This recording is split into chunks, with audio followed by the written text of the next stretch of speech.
ॐ यश्छन्दसां वृषभो विश्वरूपः छन्दोभ्योऽध्यमृतात् सम्बभूव समेन्द्रो मेधया स्पृणोतु अमृतस्य देवधारणो भूयासं शरीरं मे विचर्षणं जिह्वा मे मधुमत्तमा कर्णाभ्यां भूरिविश्रुवं ब्रह्मण कोशोऽसि मेधया पिहितः श्रुतं मे गोपाय ॐ शान्ति शान्ति शान्तिः। मेधा देवी जुषमाणा नागात् विश्वाची भद्रा सुमनस्य माना त्वया जुष्टानुदमाना दुरुक्तान् बृहद्वदेम विदथे सुवीराः त्वया जुष्टा ऋषिर्भवती देवी त्वया ब्रह्मा गतश्रीरुतत्वया त्वया जुष्टश्चित्रं विन्दते वसुसानो जुषस्व द्रविणो न मेधे मेधां म इन्द्रो ददातु मेधां देवी सरस्वती मेधां मे अश्विनावुभावा धत्तां पुष्करस्रजा अप्सरासु च या मेधा गन्धर्वेषु च यन्मनः देवीं मेधा सरस्वती सा मां मेधासुरभिर्जुषता गुस्वाहा आमां मेधासुरभिर्विश्वरूपा हिरण्यवर्णा जगति जगम्या ऊर्जस्वती पयसा पिन्वमाना सा मां मेधासु प्रतीकाजुषन्तां मयि मेधां मयि प्रजां मयि अग्निस्तेजो ददातु मयि मेधां मयि प्रजां मयीन्द्र इन्द्रियं दधातु मयि मेधां मयि प्रजां मयि सूर्यो भाजो दधातु ॐ महादेव्यै च विद्महे ब्रह्मपत्नी च धीमहि तन्नो वाणी प्रचोदयात् ॐ हंस हंसाय विद्महे परमहंसाय धीमहि तन्नो हंसः प्रचोदयात् ॐ शान्ति शान्ति शान्तिः। सभी को सुप्रभात और जय मां सरस्वती। उर्मिला जी, हरिशंकर जी, सभी को साधुवाद। एक सेकंड में पर्दा लगा लूं, अब रोशनी आने लगी है।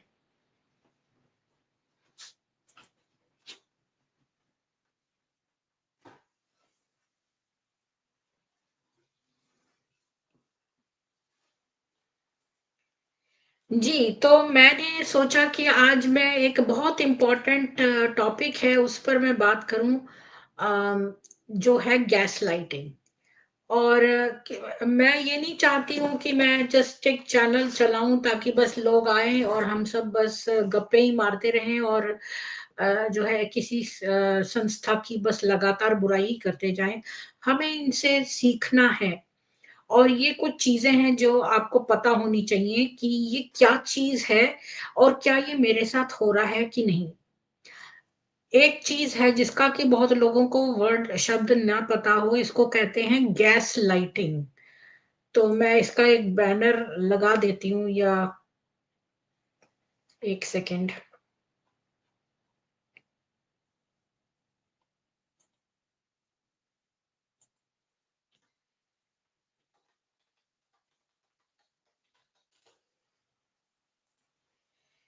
तो ये एक शब्द है गैस लाइटिंग। ये क्या चीज है?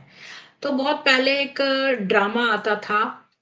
एक्चुअली मैं अगर एक शब्द में पहले एक लाइन में अगर आपको बताऊं तो गैस लाइटिंग मतलब जो आपको जो है वो अम, कुछ ऐसा करे कि आपको लगे कि आप ही का दिमाग खराब है। मतलब ये बताना, आपको कन्विंस करना कि तुम्हारा दिमाग खराब हो गया है, ये है कि आप सोचो कि वास्तविकता जो है वो मुझे नहीं मालूम है, कुछ इस तरह से। मैं इसको भी एक अच्छे शब्द में एक बनाती हूँ, तो क्या बोलेंगे इसको, अगर मैं हिंदी में कहूँ तो मैं इसको चेंज करके ना इसके आगे लिखती हूँ, 1 सेकंड। ये बड़ा इम्पोर्टेंट है।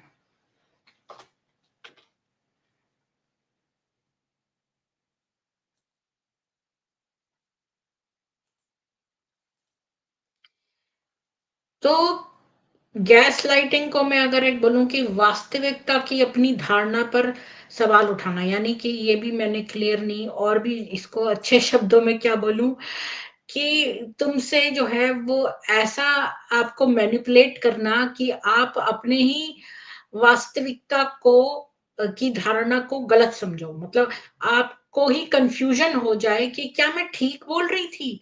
क्या मेरा दिमाग खराब है? इस स्टेट पर लाना, इसको कहते हैं गैस लाइटिंग। और पता है ये ना बहुत लोगों के आपको घरों में मिल जाएगा। ये चीज़ आपको बहुत लोगों को के अंदर मिल जाएगी, और आपको कैसे इसको समझना है और किन कौन से चिन्ह आपको देखने हैं, और ब्रह्म कुमारी में ये कैसे है, बल्कि सारे कल्ट्स में ये ज़रूरी है। ये सारे कल्ट्स में होता है, और ब्रह्म कुमारी में अवश्य, अवश्य, अवश्य होता है। और मैं आपको पहले जो है वो बताती हूँ कि ये है क्या चीज़, ये कैसे शब्द निकला। ये शब्द ऐसे निकला, 2010 में ये पॉपुलर हो गया था। एक मूवी आई थी बहुत साल पहले, एक जो है एक नाटक था, ब्रिटिश नाटक, जो जिसका नाम था गैसलाइट।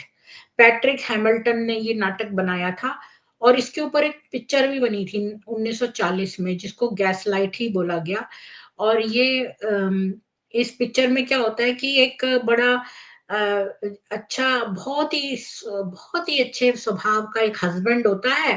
वो बड़ा मैनिपुलेट करता है और अपनी बीवी को जो है वो एकदम आइसोलेट कर देता है, क्योंकि उसकी बीवी ना एक बहुत बड़ी जो है उसकी मालकिन होती है, मतलब उसके पास बहुत पैसा, धन होता है, तो वो क्या करता है, मैनिपुलेट करके उसको उसके सब लोगों से काट देता है, उसको आइसोलेट कर देता है। धीरे-धीरे वो उसके दिमाग में ऐसा उसको महसूस कराता है, मतलब गैसलाइट करता है। और ये शब्द ऐसे आया कि वो क्या करता था कि जो लाइट होती थी उसको हर रोज़ ना थोड़ी-थोड़ी धीमी कर देता था। मतलब उसका बल्ब धीमा कर देता था। और फिर उसकी बीवी बोलती थी, ये बल्ब इतने धीमे कैसे हो रहे हैं?" तो वो उसको वो क्या करता था, चुपचाप से करता था। और फिर जब उस वो होता नहीं था घर में, लेकिन वो कर ऐसा कुछ सीक्रेटली कर जाता था कि वो जो है लाइट डिम हो जाती थी, तो उसकी वाइफ को लगने लगा कि यार ये तो मेरी इमेजिनेशन है। और वो बोलता था, कहाँ लाइट डिम है? लाइट कहाँ डिम है?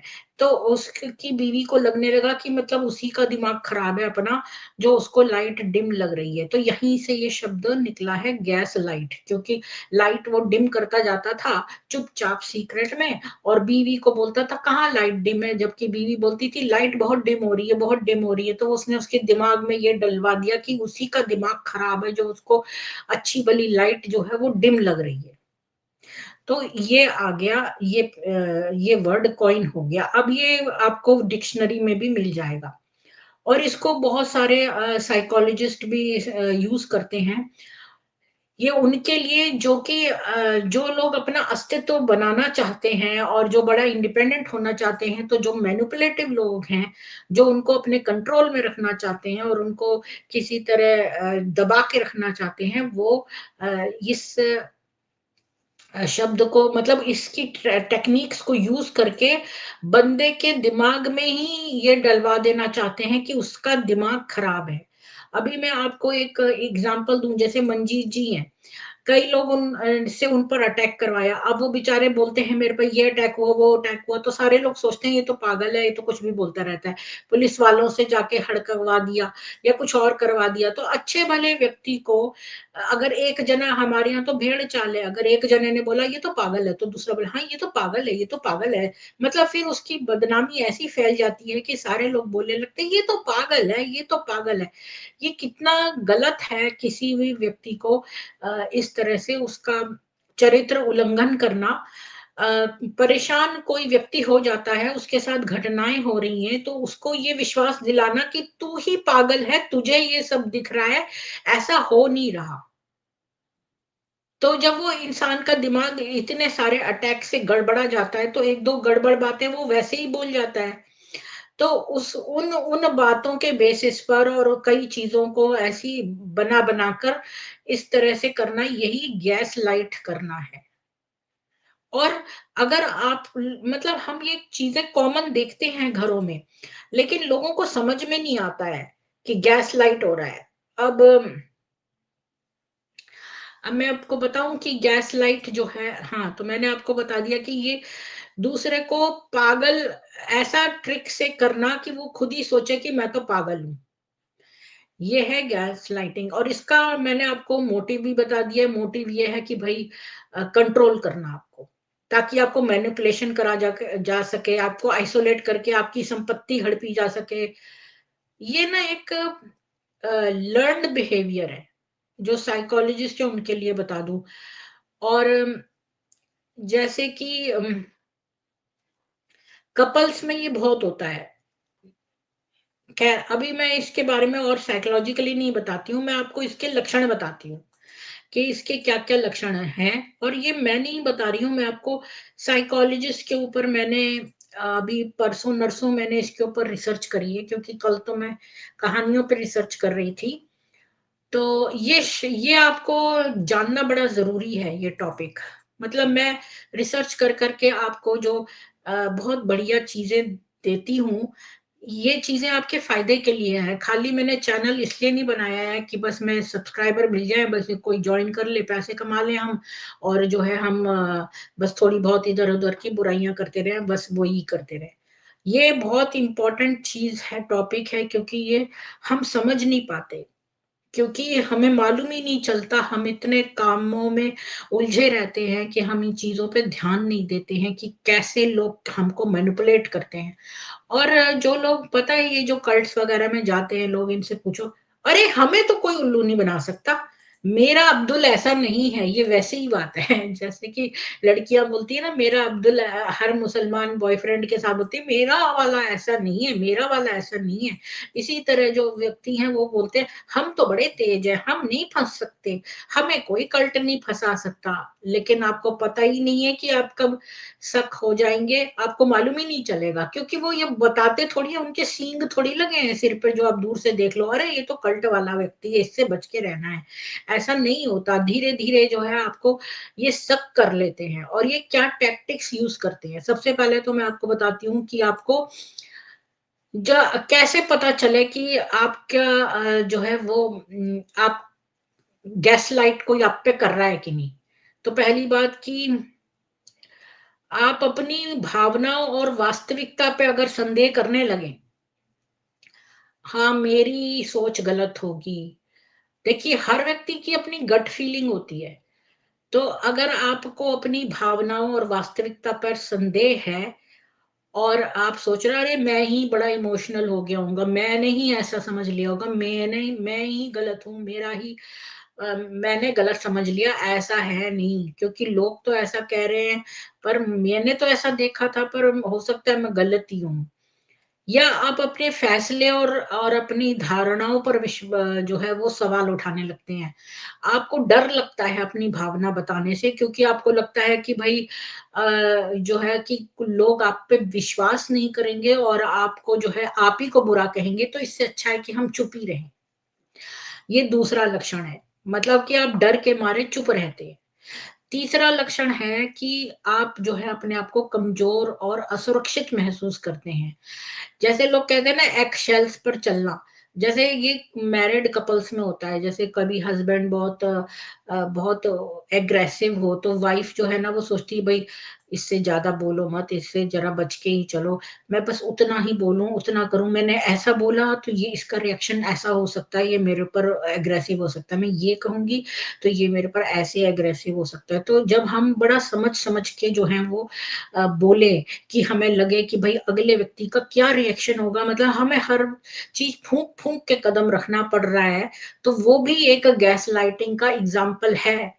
तो यहाँ पर एक और तो चौथा है, अगर आप अकेले और शक्तिहीन महसूस करते हैं, अगर आप सोचते हैं कि भई अम, अगर आपके आस-पास के लोग आपको पागल कह रहे हैं या कह रहे हैं ये तो अनस्टेबल है, ये तो बड़ा वियर्ड है, ये तो बड़ा स्ट्रेंज है, तो इसका मतलब कि आपको गैसलाइटेड महसूस होगा और आपको अलग-थलग भी महसूस होता है।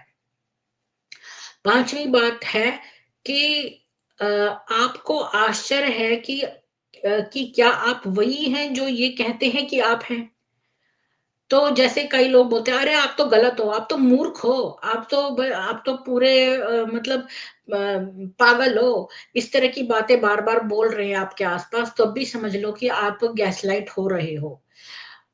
और छठा पॉइंट है, मैं तो पॉइंट का नंबर ही भूल गई हूँ। तो अगला पॉइंट ये है कि अगर आप जो है बहुत अंदर से निराश से हो गए हैं कि अब आप क्या बन गए हैं। आपको लगता है कि अब मैं तो कमज़ोर हो गया हूँ, मैं तो निष्क्रिय हो गया हूँ, पहले मैं बड़ा तेज़ होता था, अब तो मैं ऐसा हूँ, हैं? फिर अगला पॉइंट है, आप जो है भ्रमित महसूस करते हो, मतलब आपको लगता है कि अ अम, मतलब आपको लगता है कि भई अब तो मैं मतलब कई भ्रमों में हूँ। आप चिंता करने लगते हो, आप बहुत इमोशनल हो और फिर मैं तो सिर्फ़ मज़ाक कर रहा था। अम, और इस तरह से क जो अपनी बात कह दी फिर इसके बाद जो है तुरंत आपको डर लगा कि बंदा क्या बोल सकता है, तो आपने तुरंत बोला, "अरे! मैं तो मज़ाक कर रही थी, मैं तो मज़ाक कर रहा था। भई आपको तो और मोटी त्वचा की ज़रूरत है।" ऐसे-ऐसे कह के अपने आप को मतलब उस चीज़ को कम करना। अगला पॉइंट है कि आपको जो है एक कयामत की सी भावना है, तो आपको लगता है कि कोई एक व्यक्ति है जिसके पास आप होते हो तो आपको बड़ा खतरा-सा महसूस होता है किसी व्यक्ति के पास होने से, आपको लगता है कि अब जो है वो कुछ बुरा होने वाला है, ऐसी फीलिंग आती है। कयामत की मतलब भावना सी आने लगती है। एक पॉइंट ये है कि आप माफ़ी माँगने में बहुत टाइम बिताते हो हर एक से मतलब अरे यार सॉरी, अरे सॉरी, अरे सॉरी, कितनी बार आप दिन में सॉरी बोलते हो ये बात बात भी सोचो और यहाँ पर अनमोल पीर जी होंगे अनमोल पीर जी कितनी बार जो है ना आप ये वाला पॉइंट याद रखो कि कितनी बार सॉरी बोलना मतलब मैं वैसे ही बता रही हूँ क्योंकि 1-2 बार आपने ऐसे ही पैनल पे आके अरे सॉरी बेकार में। तो कितनी बार आप ऐसा बोलते हो और तो भी आप समझ लो कि ये एक गैसलाइटिंग का कुछ आपके साथ हो रहा है। आप जो है अपने आप को अम, इनसफिशिएंट महसूस करते हो। आपको लगता है कि आप दूसरों की अपेक्षाओं या माँगों पे खरे नहीं उतर रहे, आप अनुचित हो और अ, आप अपना अनुमान भी सही नहीं लगाते। कोई भी चीज़ आप दूसरों के साथ शेयर नहीं करते। आपको ये भी लगता है कि दूसरों ने आपको निराश किया है। आप हर वक़्त माफ़ी माँगते हो। आपको लगता है कि आपने लोगों को निराश किया है। फिर आपको ये भी आश्चर्य है कि आपके साथ क्या गलत है। तो आप चिंता करने लगते हो कि आप मानसिक रूप से ठीक नहीं हो। आप निर्णय लेने में भी संघर्ष करते हो क्योंकि आप खुद पर अविश्वास करते हो और पूरी तरह से अपने किसी और लोगों के निर्णय पर हो। मतलब कई लोग जो होते हैं जैसे बच्चे होते हैं माँ-बाप से मतलब कई लोग इतने डिपेंडेंट हो जाते हैं कि हर चीज़ पेरेंट्स से ही पूछ के करेंगे या कुछ अपने दोस्तों से पूछे बगैर करते ही नहीं है। वो इतने डिपेंडेंट हो जाते हैं कि सेल्फ डिसीजन मेकिंग की चीज़ ही चली जाती है। तो ये सब अगर मैंने नहीं गिने कितने पॉइंट्स हैं। अम कुछ 15-20 जो भी आपने पॉइंट सुने, तो ये सारे अगर आपको होता है, तो इसका मतलब कि कोई आपको गैसलाइट कर रहा है। अवश्य, अवश्य, अवश्य। और कई जो आपके अब जैसे कई चीज़ें हैं जो गैसलाइटिंग में लोग क्या-क्या करते हैं। गैसलाइटिंग में लोग आपसे बहुत झूठ बोलते हैं। कल्ट वाले जैसे मैं कल्ट का भी बताऊँगी आपको, स्पेशली ब्रह्म कुमारी का बताऊँगी। तो गैसलाइटिंग में पैथोलॉजिकली जो लायर्स होते हैं ना, पैथोलॉजिकल लायर्स मतलब जिनका रोटी, दाल, चावल चलता नहीं है बिना झूठ बोले, मतलब हर बात में झूठ बोलेंगे, बेमतलब झूठ बोलेंगे। मतलब जहाँ कोई बड़ी बात हो वहाँ पर बोले तो बोले, वो तो हर बात में झूठ बोलते हैं, उनको पैथोलॉजिकल लायर्स बोलते हैं, मतलब उनको एक बीमारी होती है झूठ बोलने की। तो जो ये लक्षण हैं कुछ, कि जो गैसलाइटिंग करते हैं लोग, अब मैं उनका बता रही हूँ जो करते हैं दूसरों को, वो पैथोलॉजिकल लायर्स होते हैं और वो जो है झूठ बोलने में पीछे नहीं हटते हैं और अपनी कहानियों को बदलते नहीं है। आप उन्हें बाहर बुलाते हैं तो वो धोखे का सबूत देते हैं। और अगर आप कहते हो कि ऐसा हुआ था, तुमने पिछली बार तो ये बोला था, ये अरे तुम तो पागल हो, मैंने तो ऐसा कभी भी नहीं कहा। ये उनका आंसर होगा। मतलब वो आपकी पुरानी बातों को झुठलाएँगे, हर चीज़ को बोलेंगे, ऐसा तो हुआ ही नहीं, मेरे को तो पता ही नहीं, मैंने तो कहा ही नहीं कभी। बिल्कुल मुकर जाएँगे। ये है ये उनका पहला लक्षण, झूठ बोलते हैं। दूसरा लक्षण, आपको बदनाम करेंगे। गैस कर लाइट करने वाले लोग आपके बारे में अफ़वाहें फैलाते हैं और दूसरों के साथ गपशप करते हैं।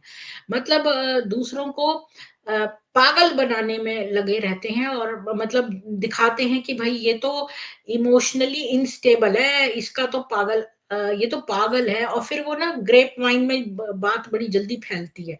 कि तुमने किसी के बारे में बुरा बोलना शुरू किया तो वो एक से दूसरा, दूसरे से तीसरा और नमक मिर्च लगा-लगा के व्यक्ति को पूरी तरह से पागल बना देना। तो ये है कि ये एक बहुत ही प्रभावी रणनीति है। तो ये तब के लिए है जबकि आपको किसी को धमकाना है या उसको कंट्रोल में करना है। तो और गैसलाइटिंग करने वाला व्यक्ति जो है आपको झूठ भी बोल सकता है और बता सकता है कि दूसरे लोग आपके बारे में क्या सोचते हैं। अगर आपने एक मूवी देखी होगी, जूलिया रॉबर्ट्स की बड़ी फेमस मूवी है, क्या थी, स्लीपिंग विद द एनिमी। उसमें वो उसका हस्बैंड है ना पैट्रिक, वो क्या करता है कि वो जब एक शिप में कौन-सा जाते हैं तो वो एक डॉक्टर पड़ोसी नया उनका आया होता है तो वो उनको भी साथ में लेते हैं। मतलब वो ना एक पहली बात तो उसका हस्बैंड ना बहुत दूर एक शीशे का घर बनवाता है, बहुत दूर और बहुत दूर बनवाता है जहाँ पर कोई चिड़िया का बच्चा नहीं रहता, ताकि उसकी वाइफ कटी रहे सबसे। अच्छा, फिर क्या होता है बहुत समय बाद ना एक पड़ोसी आके वहाँ रहने लगता है। फिर पड़ोसी इसके हस्बैंड को इनवाइट करता है कि चलो भई अपन इसमें जाते हैं जहाज पे। तो ये जाता है और अपनी वाइफ को भी साथ ले लेता है मतलब। लेकिन जब ये वापस आता है तो यहाँ बोलता है कि पता है पड़ोसी तुम्हारे बारे में बोल रहा था कि तुम उसकी तरफ बहुत घूर रही थी। तुम ये कर रही थी, वो कर रही थी। पड़ोसी बेचारे को तो पता भी नहीं, ना उसने कुछ कहा। पर इस व्यक्ति ने उसको गैसलाइट करके झूठ बोला कि पड़ोसी तुम्हारे बारे में ऐसा कहता है। तो ये भी एक गैसलाइटिंग का है कि न केवल तुमको बदनाम करना बल्कि दूसरों के बारे में झूठ बोल के कि फलाना जना तुम्हारे बारे में ऐसा सोचता है। ये एक नए टाइप का।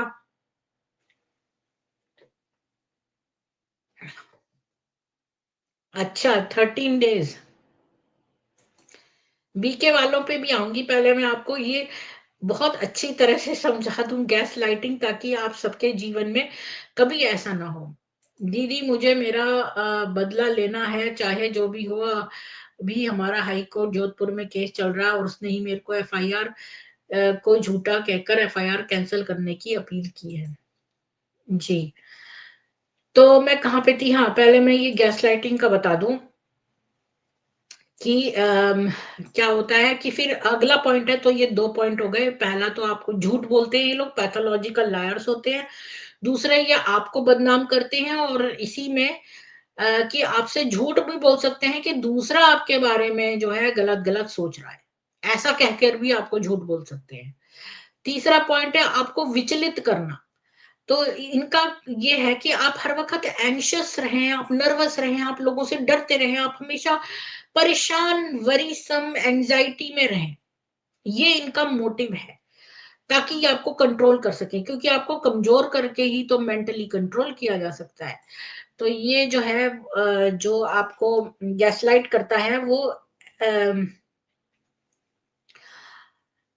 वो क्या करता है, आपको किसी एक चीज़ के लिए बुलाएगा। जैसे कि जो व्यक्ति गैसलाइट कर रहा है, वो आपको एक चीज़ के लिए बुलाएगा जो उन्होंने की है या कही है, और वो एक किसी भी मुद्दे का जवाब देने की बजाय प्रश्न पूछ के विषय बदल देगा। तो मतलब कि डायवर्जन। तो जैसे कि कोई आपने क्वेश्चन पूछा या कुछ करा, तो वो बजाय आंसर करने के आपसे कोई और टाइप का क्वेश्चन करेंगे, ताकि आपका जो मेंटल ट्रेन ऑफ थॉट्स है वो कहीं और बिखर जाए। जी, एकता जी, मैं आपका केस इतना जानती नहीं हूँ। सबसे पहले तो मैं आपको ये जो टर्म है और ये सब चीज़ें समझा दूँ, तो फिर आपको आप खुद ही अपने आप को बेटर समझ जाएँगी। तो ये आपको विचलित करते हैं। चौथा पॉइंट है कि आपके विचारों और भावनाओं को कम समझना।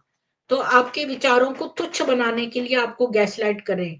जैसे आप कहेंगे, शांत हो जाओ, इतना क्यों जोर से बोल रहे हो? आप ओवर एक्टिव हो रहे हो, आप इतने इमोशनल क्यों हो?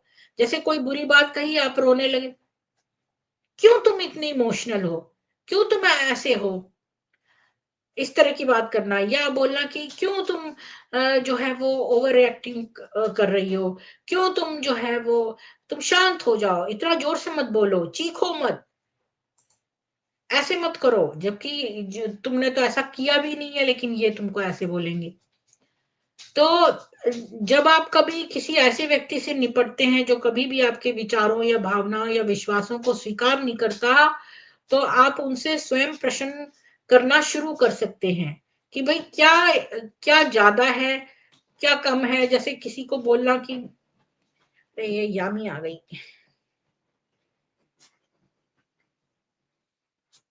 यामी, सबको राम-राम बोलो, राम-राम बोलो। यामी, यामी, राम-राम बोलो, राम-राम, बोलो राम-राम। इसके बहुत बाल हो गए, ये एकदम पोलर बेयर लगने लगी है। इसकी भी हेयर कटिंग होगी इस महीने के एंड में ले जाऊंगी इसको। अभी तो बहुत ठंड है, तो अभी रहने दो। वैसे तो ठंड बहुत आगे तक भी रहेगी, लेकिन अब अगला अपॉइंटमेंट इसका आने वाला है। हाँ, तो जो है फिर क्या बोल रहे हैं, हाँ, तो आपकी फीलिंग्स को महत्वपूर्ण ही नहीं समझना, मतलब आपके इमोशंस को जो है नज़रअंदाज कर देना, मतलब आपके इमोशंस कुछ भी नहीं है। और उनको जो है रौंद देना और कहना कि भई तुम क्यों इतने इमोशनल हो रहे हो? तुम क्यों इतने सेंसिटिव हो? ओवर रिएक्शन क्यों कर रही हो? ड्रामा क्यों क्रिएट कर रही हो? ड्रामा क्वीन हो तुम। ये हो, वो हो, पता नहीं, अब जेंडर आप देख लेना, वुमन भी कर सकती हैं, मेन भी कर सकते हैं। तो अगला पॉइंट है दोष बदलना, मतलब कि अ, ये भी एक है कि दोष का स्थानांतरण करना, ये एक बहुत ही बड़ी रणनीति है। तो क्या करें कि हर चर्चा को किसी ऐसी तरफ मोड़ दें जहां पर आपको दोषी ठहराया गया। तो यहां तक कि जब आप इस बात पर चर्चा करने की कोशिश करते हैं कि दुर्व्यवहार करने वाले का व्यवहार आपको कैसा महसूस कराता है, तो वो बातचीत को मोड़ने में सक्षम होते हैं, ताकि आप सवाल करें कि क्या आप उनके बुरे व्यवहार का कारण हैं। तो जैसे कि वो दावा कर सकते हैं कि यदि आप केवल अलग तरह से व्यवहार करते हैं, तो वो आपके साथ वैसा व्यवहार नहीं करेंगे जैसा वे करते हैं। मतलब ये ना कोई भी चर्चा हो, तो कोई भी बात में आपका दोष किसी और बात के लिए निकाल के चर्चा को उधर मोड़ देंगे। और जब आप ये बोलोगे कि देखो तुम ऐसे करते हो तो मुझे बुरा लगता है, तो तो क्या मैं क्या दूसरों के साथ ये ऐसा मैं क्या तुम्हारे से कोई अलग व्यवहार करूँ? इस तरह से अजीब तरह से बिहेव करेंगे। फिर गलत काम से इनकार करना कि जो लोग जो बदमाशी और भावनात्मक दुर्व्यवहार में संलग्न होते हैं, वो इनकार करने के लिए कुख्यात हैं कि उन्होंने कुछ भी गलत किया है और वो किसी भी खराब विकल्पों की ज़िम्मेदारी भी नहीं लेते हैं और अनदेखा कर देते हैं। जैसे कि मतलब ये लोग बदमाश हैं और ये लोग इमोशनल अब्यूज़ करते हैं और फिर उसको अनदेखा कर देते हैं। और ये जो है जो विक्टिम है उसके लिए आगे बढ़ना या बदमाशी या अपमान से ठीक होना ये बहुत ही कठिन हो जाता है। अगला पॉइंट है कि हथियार के रूप में दयालु शब्दों का प्रयोग करना। जब कभी-कभी जब बाहर बुलाया जाता है और या पूछताछ की जाती है तो एक व्यक्ति जो गैसलाइट करता है वो स्थिति को मतलब सुचारू बनाने के लिए जो है वो दयालु और बड़े प्रेम वाले शब्दों का उपयोग करता है। जैसे कि आप जानते हैं कि मैं आपसे कितना प्यार करती हूँ, मैं तो आपको या आप जानते हैं मैं आपसे कितना प्यार करता हूँ, मैं आपको जानबूझकर चोट तो नहीं पहुँचाऊँगा। तो ये वो शब्द हो सकते हैं जो आप सुनना चाहते हैं लेकिन वो अप्रामाणिक हैं, खासकर अगर वो आपको बार-बार दोहराते हैं। मतलब अगर कुछ समय तक आपकी मतलब बोलचाल बंद हो गई, इसके बाद वो आके बता अरे! मैं कैसे तुमको ये कर सकता हूँ। पर काम तो उन्होंने सारे उल्टे किए हैं, पर ये वैसी बात है जैसे ब्रह्म कुमारी वाले बोलते हैं बिना प्रमाण के। मतलब एक्शन तो कुछ और है, जैसे बोलो वेलकम, वेलकम आपका स्वागत है, आपका स्वागत है। इसको एक टर्म है मार्केटिंग में भी इसकी एक टर्म है, मैं भूल रही हूँ। बहुत साल पहले मैंने पढ़ा था मार्केटिंग में कि एक टर्म है अम याद नहीं आ रही है कि उसमें क्या है कि व्यक्ति जो है हाथ से तो ऐसे करता है, मुंह से बोलता है वेलकम है, वेलकम है, welcome, you are welcome, you are welcome. मतलब कि उसकी जो बातें हैं, एक सेकंड ये आंख में मेरे फिर से रोशनी आ रही है।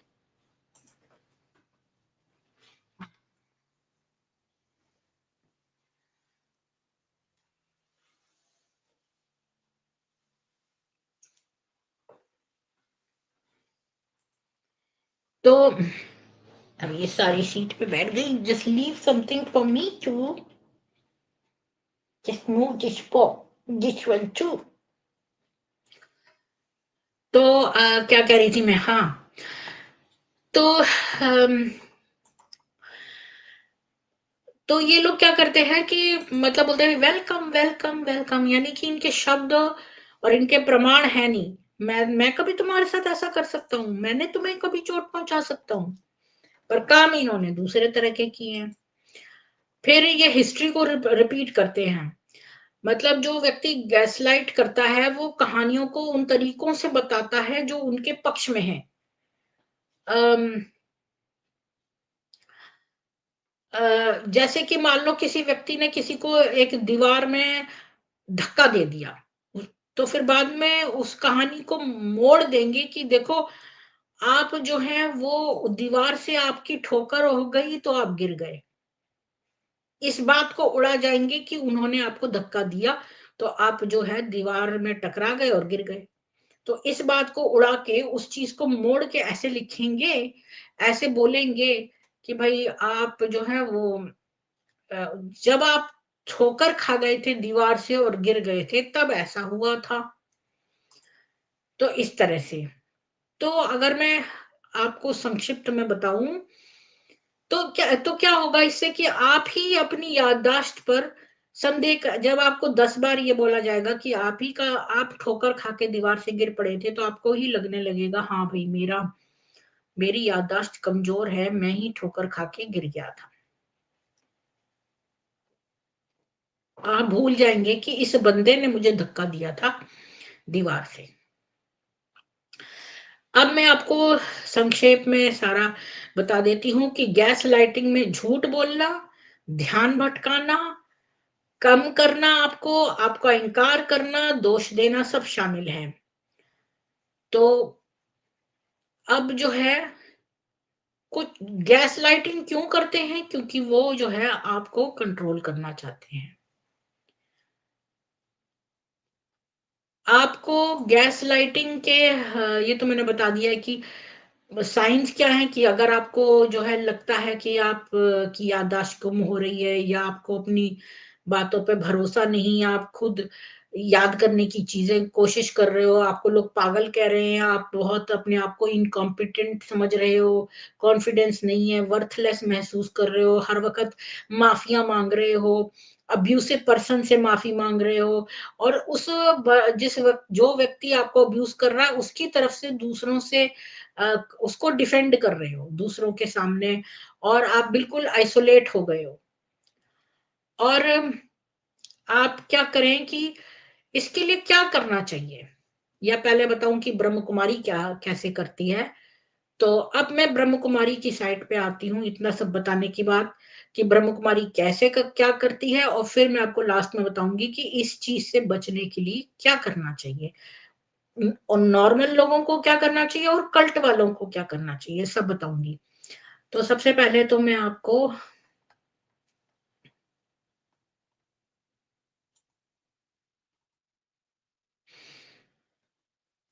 ये जो है ना बीके का एक साइट है बीके इन्फो इसमें विक्टिम्स ने अपना ये साइट बनाया है। ये देखिए, खतरे में शादी ये था। तो खतरे में शादी है, ये एक पोस्ट किसी ने डाली थी, जिसमें मैं इतना सब नहीं बताऊँगी क्योंकि ये बहुत सारे पेजों में है इसकी कहानी कि शिव मंडली के सदस्यों में जानकारी दी जा रही थी। मेरी इसकी वाइफ जो है ना चली गई थी। इसकी शादी खतरे में आ गई है। इसकी वाइफ जो है वो बीके में चली गई है। देखो इसमें क्या लिखा है इसका नाम है V78। ये कह रहा है मेरी पूर्व पत्नी ने भी यही बात कही कि मुझे बीके विरोधी लोगों या शिव मंडली के सदस्यों से जानकारी दी जा रही है लेकिन किसी भी समय व किसी भी एक सेकेंड इसको मैं बड़ा कर देती हूँ। किसी भी बीके जानकारी का मुकाबला करने में सक्षम नहीं थी जो मैंने उसे इस मंच से प्रदान की थी। जानकारी का स्रोत जो भी हो आपको अपनी पत्नी से ये पूछने की ज़रूरत है। अच्छा ये इसकी कहानी नहीं है, ये इस बंदे की कहानी होगी या किसी और की है। ये उसका आंसर कर रहा है। कह रहा है मेरी पूर्व पत्नी हैरान थी और पूरी तरह से अविश्वास में थी जब मैंने पूर्व आई ये कोई डीपी है किसी का और इस मंच से सीखी गई बीके भाषा का इस्तेमाल किया। जब मैंने उसे मुरली और अन्य बीके सामग्री अग्रेषित की तो पहले उसने मुझे बताया कि उसे अन्य बीके सिस्टर इंचार्ज से जवाब मिलेगा फिर उसके बीके भाई से। लेकिन फिर आखिरकार उसने मुझसे कहा कि मुझे केंद्र में जाने और वहां जवाब मांगने की जरूरत है। तो ये बंदा कह रहा है कि ये इस साइट पे गया और इसने सारी वैसी ही लैंग्वेज यूज करी अपनी वाइफ से बात करी। अम, इसकी एक्स वाइफ है ये हो गई है अब। तो जब वाइफ से बात की तो उसने वो हैरान रह गई उसने कहा अपनी मेरी बीके सिस्टर से आपको जवाब मिलेगा फिर कहती है बीके भाई से बात करें। फिर कहती है कि केंद्र में आना पड़ेगा जैसे आप देखो कि यहाँ पर भी सारे जो बीके वाले बैठे रहते हैं वो हमेशा कहते हैं एक बार तो आओ माउंट आबू एक बार तो आओ माउंट आबू ताकि वो अपनी चिकनी बातों से मेरा ब्रेन वॉश कर सके।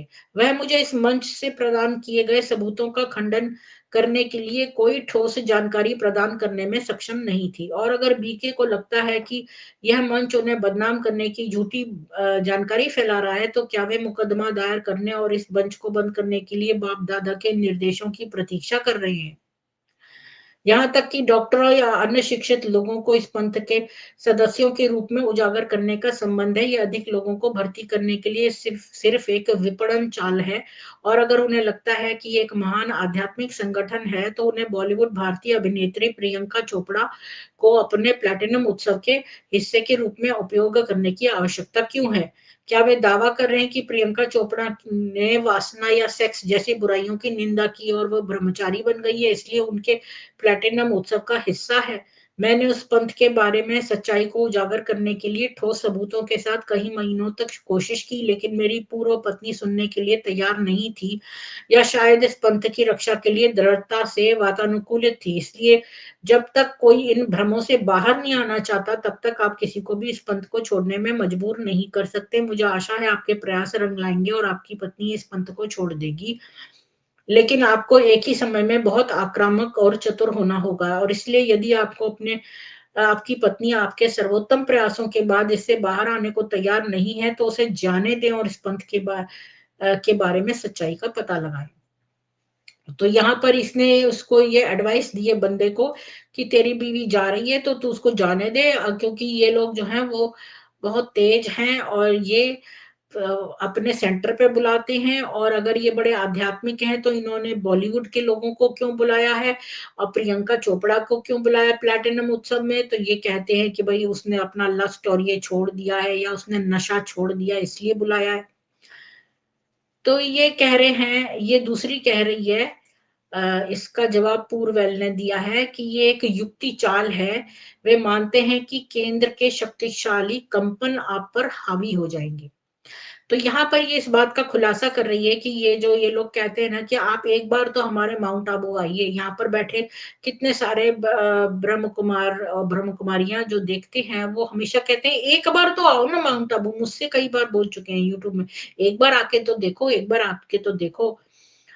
वो क्यों करते हैं, वो सोचते हैं कि वहां की माउंट आबू की वाइब्रेशन इतनी हाई है कि वो आपको जरूर कन्वर्ट करा लेंगे, इसलिए बोलते हैं आपको।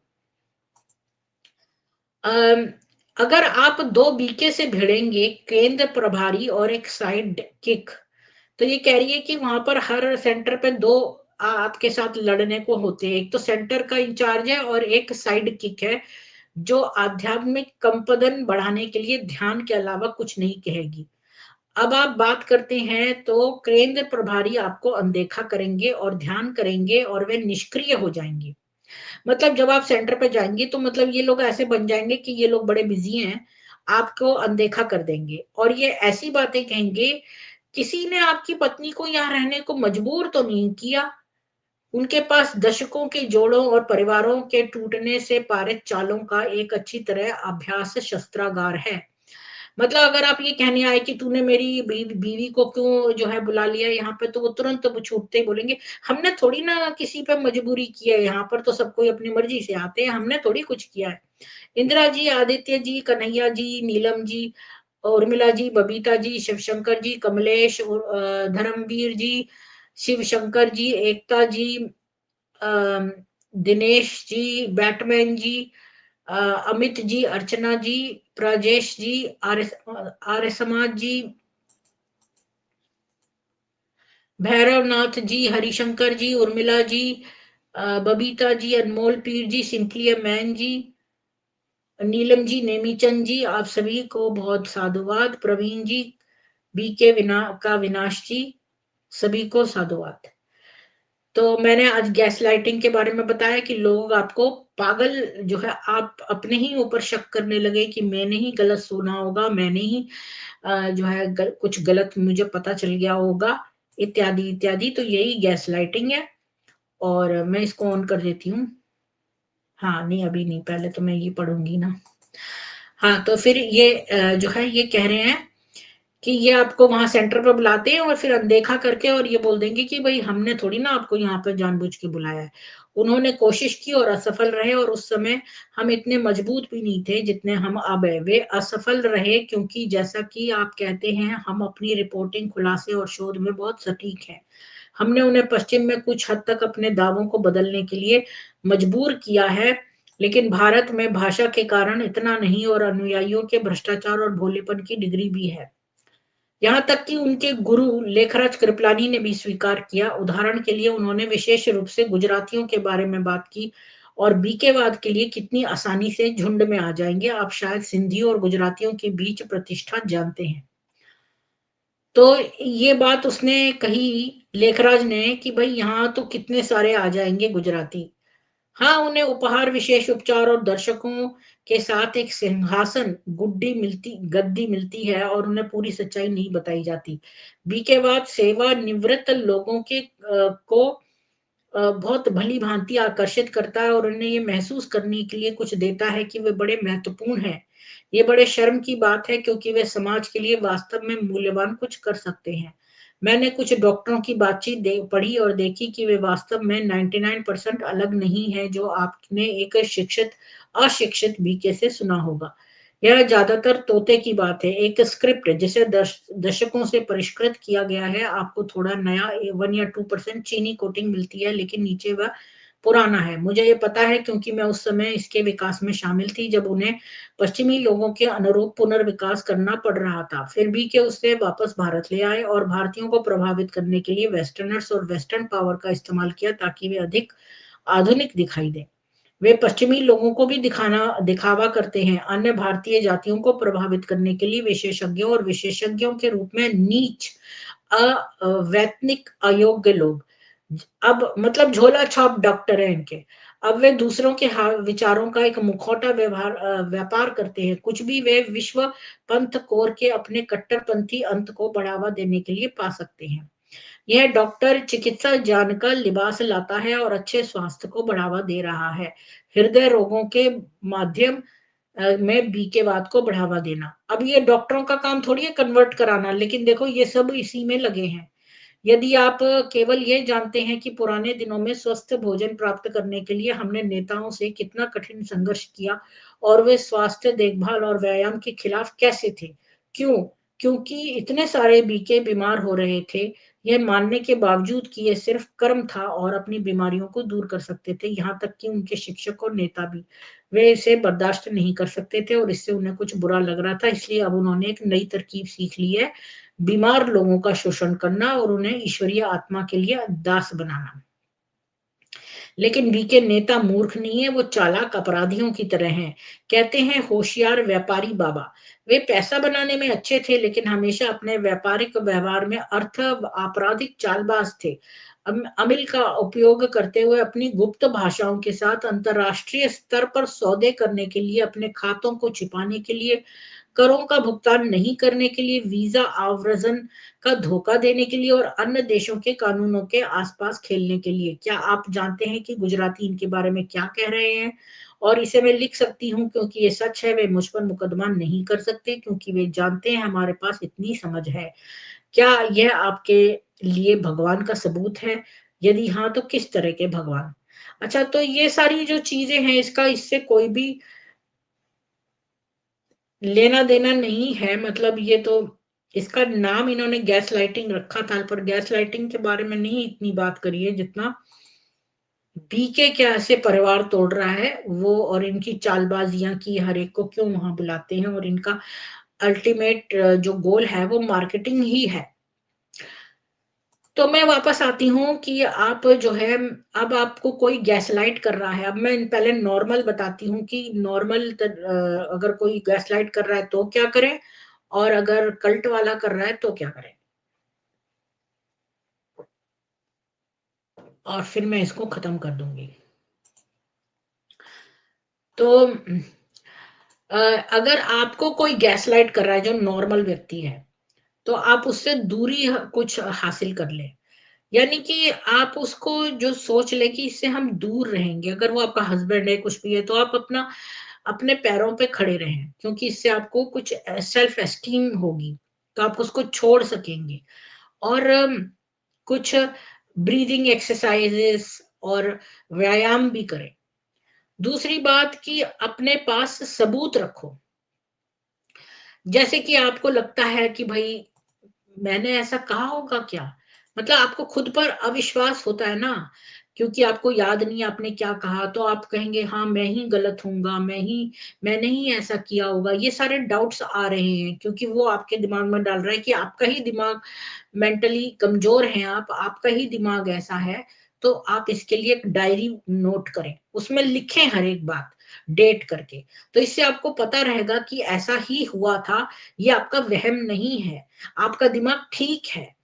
और उसको रिकॉर्ड करके रखें कुछ चीज़ों को अपने पास, मतलब सारे सबूत रखें। जो टेक्स्ट्स हैं उनको भी आप कर सकते हैं, ईमेल्स वगैरह को भी स्टोर करके रखें, एक जर्नल बना सकते हैं। फिर बाउंड्रीज़ जो हैं वो आप बना के रखें। मतलब मतलब बाउंड्री सेटिंग होती है। मतलब ऐसा एक कहावत है इंग्लिश में, your freedom ends where my nose begins. मतलब कि तुम्हें इतनी फ्रीडम नहीं है सब जगह, मेरी जहाँ पे मेरी नाक शुरू होती है वहाँ तक ही तुम्हारी फ्रीडम है। यानी कि हर रिलेशनशिप में एक बाउंड्री होनी चाहिए कि ये बाउंड्री क्रॉस ना हो। तो चाहे वो कोई भी कम्युनिटी हो या किसी कोई रिश्तेदार हो, आपका पर्सनल जो कोई भी हो, ये नहीं कि वो कुछ भी कर ले मतलब आपके साथ। आपको हर एक रिश्ते में एक बाउंड्री बना के चलनी है और सीमाएँ रखें, और जो तुच्छ व्यवहार है उसको कॉल आउट करें। उसको बोलें कि देखो आपने ऐसा किया and I don't like this and don't do it. मतलब मैंने भी ये बात अब सीखी है काफ़ी टाइम बाद, लेट सीखी है, क्योंकि मेरे को किसी ने ये सब बताया ही नहीं, मैं तो खुद से पढ़-पढ़ के इतना तेज़ हुई हूँ। पर मैं आपको बता रही हूँ और आप लोग तो काफ़ी मेरे से छोटे हैं, तो अभी से सीख जाइए ये बात कि जो है बाउंड्री सेटिंग करिए और जो है लोगों की बकवास और वो मत सहन करिए और उनको बता दीजिए। और एक एक आउटसाइड ओपिनियन भी लीजिए। जैसे आपको कोई पागल बना रहा है, बोल रहा है बार बार ये तो तुम्हारा तो दिमाग ठीक नहीं है, तुम पैरानॉइड हो, तुम्हें जो है ये तुम्हारी याददाश्त खराब है, तुम भूल जाते हो, तुमने ऐसा गलत करा है, तुम दोषी हो। तो किसी और थर्ड पर्सन से भी आप दृष्टिकोण ले सकते हैं, ताकि आपको जो है लगे कि नहीं नहीं ऐसा नहीं है, ऐसा है और ये गलत कह रहा है। मेरी याददाश्त ठीक है या मेरा ब्रेन ठीक काम कर रहा है, मैं कोई ऐसी नहीं हूँ मन से बातें बना लूँ। जो व्यक्ति आपको इतना ज़्यादा गैसलाइट करता रहता है, वो चेंज नहीं होगा। आपको उससे रिश्ता खत्म कर दें। क्योंकि ऐसे व्यक्ति हैं जो आपको बिल्कुल मेंटल उसमें प्रिज़न में मेंटल जेल में पहुँचा दे, उसका क्या फ़ायदा है ऐसे व्यक्ति के साथ रहने का? हर वक़्त आप नर्वस, टेंशननेस उसका समझ जाओ और अपना किनारा कर लो उससे। और अगर आपको संदेह है कि आप गैसलाइटिंग का अनुभव कर रहे हैं, तो आप किसी प्रोफ़ेशनल हेल्प भी ले सकते हैं। अपनी एक सीक्रेट डायरी रखो, किसी कोई ट्रस्टवर्दी से बात करते रहो, पिक्चर्स लेके रखो, अपने वॉइस के मेमो लेकर रखो, ये सब करो। तो एविडेंस गैदरिंग करो और अम, क्या करते हैं लोग जो जो अब्यूजिव बिहेवियर करते हैं, वो क्या करते हैं अपनी सर्च हिस्ट्री क्लियर करते रहते हैं। तो आप जो है जब भी कोई चीज़ सर्च करो इंटरनेट पे, तो उसका अपनी हिस्ट्री इरेज़ कर दो। क्योंकि वो बंदा आपकी कंप्यूटर में जाकर देख सकता है, तो आप जो है ना करने के बाद हिस्ट्री इरेज़ कर दो। अपनी चीज़ों को ताले और उसमें बड़ी हिफ़ाज़त से ऐसी जगह रखो, अपनी डायरी या जो भी आप एविडेंस रखते हो, जर्नल रखते हो, कुछ भी रखते हो, अपनी सारी चीज़ों को लॉक करके रखो, अपनी सब चीज़ों को पासवर्ड प्रोटेक्ट करके रखो। अपने लिए एक दूसरा फ़ोन भी रखो और एक चीप वॉइस रिकॉर्डर भी रखो। और कॉपीज़ जो है रिकॉर्ड की अपने किसी ट्रस्टेड फ्रेंड को दो। और फिर जो है अपनी कॉपी चाहे डिलीट करो तो अपने किसी फ्रेंड के पास रखवा दो, ताकि आपकी कहीं चीज़ें सेफ रहें। ये काम आपको करना चाहिए और प्लानिंग करो। आप ये सोचो अगर मेरे पास कोई बड़ी आपदा आ गई, इस बंदे ने मेरे साथ बहुत कुछ कर दिया, तो मेरे पास कोई सेफ जगह हो जाने को, कोई एस्केप रूट हो, इमरजेंसी कॉन्टैक्ट रखो, अपनी सेल्फ केयर करो। और फिर भी अगर कुछ है तो फिर अपना वो लो, हेल्प लो प्रोफेशनल, क्योंकि हमारे समाज में बहुत-बहुत इज़्ज़त वाले पढ़े-लिखे लोग हैं और बहुत अच्छे-अच्छे डॉक्टर्स हैं, साइकोथेरेपिस्ट, साइकियाट्रिस्ट, साइकोलॉजिस्ट, बहुत तरह के ऐसे लोग हैं जो एक्सपर्ट हेल्प दे सकते हैं आपको। अब मैं आती हूँ कि ये कल्ट में ब्रह्म कुमारियाँ मेरे हिसाब से क्या गैसलाइट करती हैं। सबसे पहले तो देखो आप इतना बड़ा हमारे आँखों के सामने मौजूद है, एक तो ये बहुत झूठ बोलती हैं। तो ये गैसलाइटिंग हुई कि नहीं हुई? कितना झूठ बोलती हैं। दूसरे ये क्या करती हैं, तुमसे तुम्हारे सीक्रेट्स जान लेती हैं और फिर उनको तुम्हारे ही खिलाफ यूज करती हैं। दोषारोपण करना, ये हर एक से लिखवा लेती हैं कि तुम शिव बाबा को अपने पाप दे दो, फिर तुम्हारे जो है जान के या तो तुमको ब्लैकमेल करेंगी, नहीं तो तुमको ग्लानि फील करवाएंगी। तो ग्लानि फील करवाना, तुम लोग हर वक़्त एंग्ज़ियस रहते हो, अरे हमें तो बा सुबह-सुबह इतने अमृत वेला पे उठना है, अब हम रात को सो नहीं पा रहे, हम ठीक टाइम पे उठ जाएँगे, हम ये कर लेंगे, हम क्या वो कर लेंगे। हर वक़्त तुम्हें नर्वस रखना, अरे दादी आ गई है यहाँ से, हमें कोई काम ना बता दे, चलो हम छुप जाते हैं, हम यहाँ से चले जाते हैं, ये सारे काम, हैं? फिर क्या करना कि अब जो है कोई भी चीज़ ठीक से नहीं बनी, अरे! तुमने ये ठीक से खाना नहीं बनाया, तुमने ये नहीं किया है, तुमने यहाँ पर झाड़ू लगाई है, कैसी लगाई है, तुमने ये स्थान छोड़ दिया है, ये कर दिया है, वो कर दिया है, ऐसे दोषारोपण करना। फिर छोटे-छोटे लोग बच्चे या लड़कियाँ जो कमज़ोर हैं, उन पर फिज़िकल असॉल्ट करना। अच्छा, जो रेप हो गई हैं विक्टिम्स, उनको बोलना तू ही कदाचारी थी, तूने ही कुछ शर्मनाक किया होगा, तेरा ही दोष है। और अगर तुम सबूत कुछ दिखा दो, अरे तेरी याददाश्त इतनी खराब है, तुझे पता ही नहीं है। देखो यहाँ पे गैसलाइटिंग शुरू हो गई ना, कि मतलब वो बंदा खुद से ही अब देखो मंजीत जी का मैंने एग्जांपल लिया, वो भी तो शिकार है ब्रह्म कुमारी गैसलाइटिंग का, कि खुद पहले अटैक करवा दो, फिर बोलो कि हमने थोड़ी कुछ करा है, तेरा दिमाग खराब है, तू पैरानॉइड है, तुझे चीजें नजर आ रही हैं, तू अपने दिमाग का इलाज करा। इस तरह की बातें करना। तो कल्ट लीडर्स ऐसे बहुत सारे करते हैं। क्वेश्चन नहीं कर सकते आप कल्ट लीडर के इंटेंशन को, कुछ भी कर नहीं सकते। अच्छा, ये आपको इमोशनल, फिजिकल या सेक्सुअल पनिशमेंट भी दे सकते हैं, कुछ कल्ट्स हैं वो सेक्सुअल पनिशमेंट भी देते हैं। तो ये लोग भी पनिश करते हैं लोगों को। अब ये क्या करते हैं कि सारे लोग जो हैं उससे बात करना बंद कर देंगे। उषा जी बताती हैं कि अगर कोई जो है कोई काम इनके मनपसंद का नहीं करेगा या आज्ञा का उल्लंघन करेगा, तो उससे सबके सब बात करना बंद कर देंगे।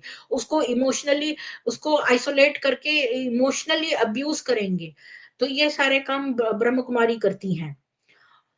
वो और ये लोग जो है अपनी हायरार्की बनाते हैं, तो गैसलाइटिंग टैक्टिक्स को ये एक्सट्रीम पे ले जाते हैं, क्योंकि ये लोग भी आपके रिश्तेदारों से आपको काट देते हैं, है ना? ये भी आपको डिप्रेशन में ले जाते हैं, और आपको जो है दिखाते हैं कि तुम्हारा ही दिमाग खराब हुआ होगा, और ये करते भी हैं। अब देखो मेरे पास जो मैंने पेपर दिखाया हुआ है पहले भी, और आपको दोबारा भी दिखा सकती हूँ, जो अखबार में आया है कि पुष्पा जो ब्रह्म कुमारी पद्मा को बोला गया, पुष्पा को तुम वो दे दो, या पता नहीं पुष्पा को बोला कि पद्मा को दे दो, कि तुम ये मिला देना, रोटी आटे में मिला के इसको खिला देना, ताकि इसका दिमाग खराब हो जाए। तो इस तरह के डायरेक्ट डायरेक्ट ये तो वैसे ही अटैक करना, और गैसलाइटिंग मतलब कि आइसोलेट करना, उस व्यक्ति को डिप्रेशन में डालना, उसको बोलना कि तूने हमारी आज्ञा का उल्लंघन किया है, तो अब तुझे हम परेशान करेंगे। अभी मैं आपको एक और जो लेटर मेरे पास उसका था, सुसाइड ऑफ राधा या क्या नाम था उसका, उसमें उस लड़की को बोला कि हम तेरा ट्रांसफर कर रहे हैं, और वो लड़की ने नहीं चाहती थी, लेकिन उसको जबरदस्ती बोल रहे थे कि तूने हमारे उसका उल्लंघन किया है। फिर जब उसका भाई आया, तो उसकी सबसे पहले जैसे ही उसकी उसका सुसाइड हुआ, तो इसको फोन करके उसके भाई को बोल रही है, हमने कुछ नहीं किया, हमने कुछ नहीं किया, जबकि तूने, तेरे से ये क्वेश्चन भी नहीं पूछा गया कि तूने करा कि नहीं, तू खुद ही चोर की दाढ़ी में तिनका है। तो ये सारे जो ये कार्यकलाप कर रही हैं, ये गैसलाइटिंग के अंडर में आता है। ये गैसलाइट करती हैं व्यक्ति को कि तुम अपनी ही दिमाग पर जो है संदेह करने लगो कि तुम्हारा दिमाग ठीक-ठाक है कि नहीं। ये एक इनकी चाल है कि तुमको ही इस तरह से करना। और इसका सबसे बड़ा सबूत तो यही है कि ये आपको पहले आपके रिश्तेदारों से काटती हैं, आइसोलेशन करना। ये गैसलाइटिंग है बहुत बड़ी। दूसरी बात, झूठ बोलना। तीसरी बात, उस व्यक्ति को जो रेप हुआ है या उसके साथ बुरा हुआ है, तो उसको बोलना तू ही कदाचारी है, उस पर दोषारोपण करना। ये एक बहुत बड़ा गैसलाइटिंग का सिम्पटम है, कि मतलब उस दोष उसी पे मढ़ देना। फिर अगर उसको कोई अटैक्स हो रहे हैं या तुमने उसके साथ कुछ किया, तेरा दिमाग खराब है, हमने कुछ नहीं किया है, तू पैरानॉइड है, तुझे दिन में सपने नजर आ रहे हैं ऐसा और अगर तुमने पुलिस में कंप्लेंट कर दी, अरे इसका तो दिमाग खराब है। तुम्हारा अफवाह फैलाना, तुम्हारी बदनामी करना, तुम्हारे चरित्र के बारे में इधर उधर समाज में बताना, ये व्यक्ति कदाचारी है, इसको हमने संस्था से निकाल दिया है, इस तरह की अफवाहें करना। अच्छा, ये सारी चीजें एग्जाम्पल है गैस लाइटिंग के। ये ब्रह्म कुमारी जबरदस्त गैस लाइटिंग करती हैं और आपसे आपके सीक्रेट जानकर आपको हमेशा ग्लानी, एम्बेरसमेंट में रखती हैं, और ताकि आप इनसे दब के रहो। इनके बिल्कुल बिल्कुल जैसा ये कह रही है वैसा वैसा करो। अगर इनके बिल्कुल इधर उधर से तुमने करा तो फिर तुम्हारी खैर नहीं, फिर ये तुमको इतना तुमको दोषारोपण करेंगी। सब लोगों से कहेंगी इससे बात मत करो। सारी जो ब्रह्म कुमारियां हैं वो फिर तुमको अमृत वेला के समय तुमसे कन्नी काट के निकल जाएंगी, तुमसे बात नहीं करेंगी। अब तुम उसी सेंटर पे रहते हो, इनसे बिना बात करे कैसे रह सकते हो? तुम डिप्रेशन में चले जाओगे। फिर ये कहेंगी तुम्हारे ही कर्म ऐसे थे कि तुम ऐसा हुई। तो हर तरीके से ये गैस लाइटिंग का बहुत बड़ा बुलडोजर करती है। गैस लाइटिंग का बहुत बड़ा एग्जाम्पल है ये ब्रह्म कुमारी। ये गैस लाइटिंग जबरदस्त करती हैं। और जो है और क्या मैं बताऊं, तो अब इनसे कैसे पीछा छुड़ाया छुड़ाया जाए, ये तो मैंने बताया आपको कि भाई नॉर्मल लोगों से कैसे पीछा छुड़ाया जाए। लेकिन ये जो कल्ट में अगर आपको गैस लाइटिंग हो रही है, तो एक और बात, जैसे कि मुसलमान लड़कियां बोलती है मेरा अब्दुल ऐसा नहीं है, मेरा वाला ऐसा नहीं है। तो जैसे ये जो तुम नए लोगों को बोलो कि भाई देखो ये कल्ट खराब है, इसमें मत जाना। हम इतने इंटेलिजेंट है, हमें कैसे कल्ट ले लेगा? हमारा दिमाग तो सही है। पर नहीं, ऐसा नहीं है। ये किसी को भी शक कर सकते हैं। अच्छे अच्छे बहुत सारे लोग हैं जो इसमें शक हो जाते हैं, इस गलत फहमी में कि भाई हमें तो कोई कल्ट में धोखा नहीं दे, हमें तो कोई कल्ट वाला कर नहीं सकता। लेकिन उनको पता ही नहीं चलता, वो कल्ट में शक हो जाते हैं। और वो अपने आप को बहुत होशियार समझते हैं कि भाई कोई हमको तो उल्लू नहीं बना सकता, लेकिन वही लोग उल्लू बन जाते हैं। ये भी एक कल्ट की बात है। क्योंकि ये लोग नार्सिसिस्टिक हैं और इनकी नार्सिसिस्टिक टेंडेंसीज हैं गैसलाइट करने की। तो अब इनसे जो है बचने के लिए क्या करें?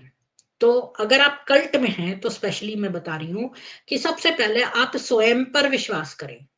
और स्वयं पर विश्वास जो है वो इनके विश्वास से ऊपर हो। मतलब जितना आप अगर दीदी या दादी पर विश्वास करते हैं उससे कहीं ज्यादा आप स्वयं पर विश्वास करें। आत्मविश्वास। आप अपने आप को, जैसे मैंने अपना एक ऑल्टर बनाया रखा है, अपना अपना सीक्रेट बता रही हूँ। जैसे मेरा जो निक नेम था उसके हिसाब से मैं बोलती हूँ, उसको मैंने बहुत स्ट्रांग रखा हुआ है अपने दिमाग में। और मैं कहती हूँ कि ये है, मैं आपको अपनी तरकीब बता रही हूँ।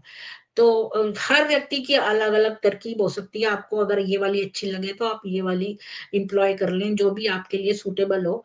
तो मैंने तो अपने निक नेम से एक बना रखी है जो बड़ी पावरफुल है। और मैं उसको, अगर आपकी आदत है दूसरे पर डिपेंड करने की, जैसे मेरी हो गई थी पहले, सेल्फ एस्टीम हर वक्त पीपल प्लीजिंग, इसको खुश करना उसको खुश करना, ये एग्जाम्पल है पीपल प्लीजिंग का, ये एग्जाम्पल है लो सेल्फ एस्टीम का। तो ये लोग मंदिरों में यहाँ वहां ढूंढने क्यों जाती हैं? क्योंकि जो लोग परेशानी में ग्रस्त होते हैं वही लोग तो जाते हैं मंदिर में कि भाई भगवान हमें ये दे दे, हमारे साथ ये हो गया है, हमारे तो मतलब तुम्हारे साथ कुछ ना कुछ हुआ है या तुम डिप्रेशन में हो तो तुम्हें फांसा जा सकता है। वो लोग वल्नरेबल होते हैं, इसलिए ये लोग मंदिरों में ही उनको ढूंढती हैं। तो वापस आती हूँ मैं तो। अगर आज मैं बड़ा फास्ट बोल रही हूँ तो बहुत कुछ है ना बताने के लिए, इसलिए। तो हाँ, तो सबसे पहले जो है ना आप अपने अपने सेल्फ को बहुत पावरफुल बना सोच के रखिए। और अगर आपको लगता है कि आप ये ऐसा सोच नहीं पा रहे हैं तो आप एक अपना निक नेम, जैसे आपका नन्नी, गुड़िया, या ऐसा कोई भी नेम होगा आपका बचपन में जो आपके माँ बाप आपको बुलाते होंगे, तो आप अपने दिमाग में सोचिए ये गुड़िया बड़ी पावरफुल थी। अगर आपका बचपन का नाम गुड़िया था या गुड्डू था, अरे ये गुड्डू बड़ा पावरफुल था, ये तो बड़ा पावरफुल है, गुड्डू मेरी ये काम कर दे, गुड्डू तू बड़ा पावरफुल है, इनकी बातों में मत आना, गुड्डू तू पावरफुल है, गुड़िया तू पावरफुल है। ऐसे कह के कोई ना कोई चीज करके आप अपने अपने आप पर ज्यादा ट्रस्ट करें। और अगर आप कल्ट में ही पैदा हुए हैं, तो आप तो शुरू से ही ऐसे गैस लाइटिंग एनवायरनमेंट में हैं, तो आप जो है कभी सीख नहीं पा सकते कि भई कैसे अपने इमोशंस को जो है वो अलग करें गैस लाइटर या कल्ट से। तो आप अपनी फीलिंग्स को चेक करिए, हैं? और आप ये देखिए कि ये बंदा जो है, इसके सामने क्या मुझे कोई खतरा लगता है? अगर आपको किसी व्यक्ति के सामने खतरा लगता है या आपको लगता है मैं इसे फूँक-फूँक के कदम रखूँ, मैं बड़ा सोच-सोच के इसके साथ चलूँ, अम, तो जो है वो व्यक्ति सही नहीं है। ये गट फीलिंग है आपकी अंदर पे, आपके अंदर जो सिक्स्थ सेंस होता है ना, गट फीलिंग वो आपका वो आपके अंदर का सिक्स्थ सेंस भाँप जाता है ये बात। तो ये जो है ना अपनी गट फीलिंग पर विश्वास करिए। कोई व्यक्ति बाहर से बहुत ही बढ़िया और बड़ा समाज में उसकी प्रतिष्ठा हो सकती है, लेकिन अगर आपकी जो गट फीलिंग है ना, वो तुरंत पकड़ लेगी, अगर आप उसके आस-पास वो आपके होगा ना, तो आपको अगर बहुत खुशी महसूस नहीं होती ना अंदर से उसके साथ रहते हुए, या आपको थोड़ा-सा भी खतरा लगता है, तो आप समझ जाइए कि आपकी गट फीलिंग क्या बोल रही है इस व्यक्ति के बारे में कि इसकी वाइब्स सही नहीं है आपके लिए। मतलब ये बात भी मैंने धीरे-धीरे सीखी है अपनी लाइफ में।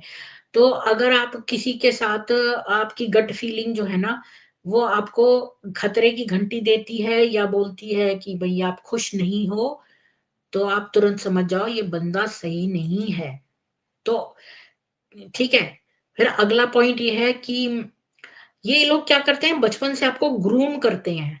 मतलब अगर आपने पेडोफाइल्स भी देखा होगा, तो वो बचपन से ग्रूम करते हैं कि भाई ये लड़की जो है कहीं इधर-उधर ना भाग जाए, बल्कि मेरे ही कंट्रोल में रहे। तो शुरू से ही बचपन से उसको, जैसे आयशा को मोहम्मद ने ग्रूम किया था बचपन से ही। तो जो सेक्सुअल पेडोफाइल्स होते हैं ना, वो छोटी बच्चियों को करते हैं और शुरू से ही ग्रूम करके रखते हैं, ताकि ये थोड़ी बड़ी हों तो बड़े आसानी से इनके ही चंगुल में रहें, इधर-उधर ना चली जाएँ। तो इसी तरह ये जो कल्ट लीडर होते हैं, ये भी छोटी बच्चियों को बिल्कुल ग्रूम करके रखते हैं। उनके अंदर जो है साइकोलॉजिकल सीड डाल के, और अम, ये लोग क्या करते हैं, एन्चांटर्स हैं। और ये लोग ना आपको मंत्र मुग्ध कर लेते हैं अपनी बातों से। अब आप किसी चर्च में जाओ तो आप देखोगे कि वहाँ का जो मिनिस्टर होगा वो बड़ा हैंडसम सा लड़का होगा, बहुत ही बढ़िया, बहुत ही अच्छा बोलेगा, बहुत अच्छा ओरेटर होगा, बड़ी कैरिस्मेटिक पर्सनैलिटी होगी, ऐसे लोगों को रखा जाता है। अब देखो शिवानी है, भोली-भाली, कोई भी मेकअप नहीं करे, बिल्कुल सफ़ेद वस्त्रों में, छोटी-छोटी लड़कियाँ हैं वहाँ भोली-भोली, प्यारी-प्यारी, मतलब कोई मेकअप, ना कोई ज्वेलरी, ना कुछ, न शिवानी, न गले में कुछ, न कान में कुछ, और बिल्कुल सफ़ेद पवित्र। आपको लगता है वाह! क्या बहुत अच्छे पैराडाइज़ में आ गए हैं हम, तो बहुत ही बढ़िया लोग मिले हैं, हमेशा स्माइल करके और इतना सॉफ्टली बोलते हैं, बहुत अच्छी बातें बोलते हैं, मेरा मन खुश हो जाता है। ये लोग एन्चांटर्स होते हैं। तो आप क्या करिए, ये सब को काट दीजिए अपने अंदर से कि भई बाहर की ये अ, आप अपने आपके अंदर के हिस्से को काट के रखिए, इन सब चीज़ों से प्रभावित मत होने दीजिए अंदर को, और फिर सोचिए अंदर की जो फीलिंग है आपकी उसको बढ़ावा देके सोचिए, उसको ओवरपावर मत करिए, जो गट फीलिंग है, वही आने दीजिए कि भई आपकी गट फीलिंग क्या कहती है इस स्थान के बारे में? क्या आपको यहाँ खुशी एक्चुअल में अंदर से हुई? क्या आपको यहाँ खतरा लगता है? क्या आपको यहाँ आपको यहाँ पर शक पैदा होता है? ऐसा सोचिए। और पता है, मैं ये जो आपको बातें बता रही हूँ ना, ये मैं आपको कल टेस्ट बहुत सारे साइकोलॉजी की मैंने काफ़ी सारी बुक्स और जो है जर्नल्स पढ़ के, और साइकोलॉजी और कल्ट एसोसिएशन और इन सब का निचोड़ बता रही हूँ सारा। तो ये मैं अपने मन से नहीं बता रही हूँ, ये एक साइकोलॉजी की बातें हैं, साइकोलॉजी टुडे नाम की एक मैगज़ीन आती है, उसमें भी दी हुई हैं काफ़ी सारी चीज़ें, इसमें से स्पेशली कल्ट्स के बारे में। और अगर आप अपने आप से रियलिटी चेक नहीं कर सकते हो, तो आप रियलिटी चेक लैटरली करो, वर्टिकली नहीं। यानी कि अगर आपके जो दोस्त हैं, प्यारे जने हैं, आपके कोलीग्स हैं, जो सेम पोज़ीशन पे हैं जैसे आपके पावर के, तो उनसे बोलो कि क्या वो सेफ महसूस करते हैं? यानी कि अगर आप किसी कल्ट में हो, तो जो आपकी रैंक के ऊपर वाला है, उससे मत पूछो, वर्टिकली मत जाओ, लैटरली जाओ। मतलब आपकी जैसी पावर वाला, जैसे आप दीदी हो, तो डीसी दूसरी दीदी जो आपके ही लेवल की है, उससे जाकर पूछो कि क्या बातों-बातों में जो आपकी बहुत क्लोज़ है कोई, उससे पूछो क्या उसको खतरा या कैसा महसूस होता है या ऐसा कुछ बातें उनसे जानने की कोशिश करो कि क्या वो सेफ फ़ील करती हैं। और अ, और अपने अंदर तो देखो ही देखो। अब और क्या बताऊँ जब इतनी सारी पावरफुल शक्तियाँ और आपको मुस्कुरा-मुस्कुरा के कर रही हैं, तो बड़ा मुश्किल हो जाता है छोड़ना। लेकिन आप ये जानिए कि जो व्यक्ति आपको गैसलाइट करता है, वो आपसे कभी भी सैटिस्फाइड नहीं होगा। ये बात याद रखिए। और वो आपसे ज़्यादा और ज़्यादा चाहने लगेगा, तो वो आपको अब्यूज़ करता ही रहेगा। और उनके अगर वो कहें कि हाँ, उन्होंने आपको क्षमा कर दिया है, ये कर दिया है, तो उसके लिए आप उनके इस झांसे में मत आइए। वो क्या करेंगे कि जैसे आपने सोचा कि मैं ये कल्ट छोड़ दूँ, तो वो तुरंत आपको फ़ोन करते हैं, आपके घर पे, "अरे! आ जाओ, वापस आ जाओ, अब तुम कब आ रही हो? अच्छा मुरली क्लास ही अटेंड कर लो।" तो ऐसे कुछ ना कुछ आपको बोलेंगे, लेकिन आप जो है ना, उनकी इन बातों में मत आना, क्योंकि ये सब झांसे हैं। ये ये लोग आपको अपने चंगुल से निकलना नहीं देना चाहते हैं, तो ये सारा आपको बहुत तरह की मैनिपुलेशन करके आपको वापस लाएँगे। और एक बात याद रखना कि ये सारे लोग अब्यूज़र हैं ही। ये देर-सवेर आपको करेंगे ही अब्यूज़। क्यों करेंगे अब्यूज़? क्योंकि ये गैसलाइटिंग इनका वो है, इनका क्या बोलते हैं सिग्नेचर है। मतलब ये वहाँ पर करते ही हैं, आपको निचोड़ना ही इनका काम है। तो आज आपसे लव बॉम्बिंग कर रहे हैं, इसके बाद आपका जब अब्यूज़ स्टार्ट होगा और अगर आप में थोड़ी भी पावर बची हो और आप जाने लगे हो, तो ये तुरंत आपको वापस बुलाएँगे कि एक बार तो तू आजा, मुरली क्लास सुनने आजा। और अगर आप फिर भी छोड़ना चाहते हो, मतलब ये याद रखो कि ये एक बार आप इनके उसमें गए, तो आप अब्यूज़ होते ही चले जाओगे। ये कोई आपको क्षमा वगैरह, अगर आपसे क्षमा भी माँग लें किसी बात की, तो भी ये इनको वैसे तो ये बीके कभी क्षमा नहीं माँगते। ये मैनिपुलेशन के तरीके हैं। अच्छा, अब आप कभी किसी रिलेशनशिप में हो या वर्क प्लेस में या कोई और फैमिली में, तो और अगर आप सोचते हो कि भई मैं अब से सही काम करूँगा, तो मेरे लिए सब कुछ सही हो जाएगा। अम, तो फिर अगर आप ये सोचते हो कि भई आगे से मैं और अच्छा काम करूँगा, तो ये मेरे से खुश रहेंगी। ये बहुत गलत फीलिंग है। क्यों? क्योंकि जैसे ही अ, आपके दिमाग में ये विचार आता है कि आगे जाकर जो है मैं और अच्छा काम करूँगा या करूँगी, तो फिर ये लोग मेरे से खुश रहेंगे। तो ये सोचो तुरंत कि अभी क्यों नहीं खुश है? अभी क्या चीज़ थी जो मतलब आपने करी, जो कि क्या आप अब नहीं डिज़र्व करते थे सुरक्षित रहना या अच्छा महसूस करना? तो क्यों? फिर एक अब आखिरी में आप ये कर सकते हो कि अपने एक सपोर्ट सिस्टम को जो है हमेशा रखो और उनको चेतावनी दे, मतलब एक सिग्नल दे दो। ये जो गैसलाइटिंग गेम में सैक्रिफाइस करना जो है, ये करवाते हैं आपसे। तो ये बोलेंगे ना जैसे आपने वो बनिए की कहानी सुनी है कि एक बनिए के बच्चे होते हैं, वो क्या कहता है, आज जो बच्चा खाना नहीं खाएगा उसको 5-5 रुपए मिलेंगे। तो उसके 6 बच्चे होते हैं, 3 जो है वो 4 जो हैं वो नहीं खाते खाना और 2 खाते हैं और 4 नहीं खाते, तो उनको 5-5 रुपए दे देता है। अगली बार से बोलता है जो 5-5 देंगे उन्हीं को खाना मिलेगा।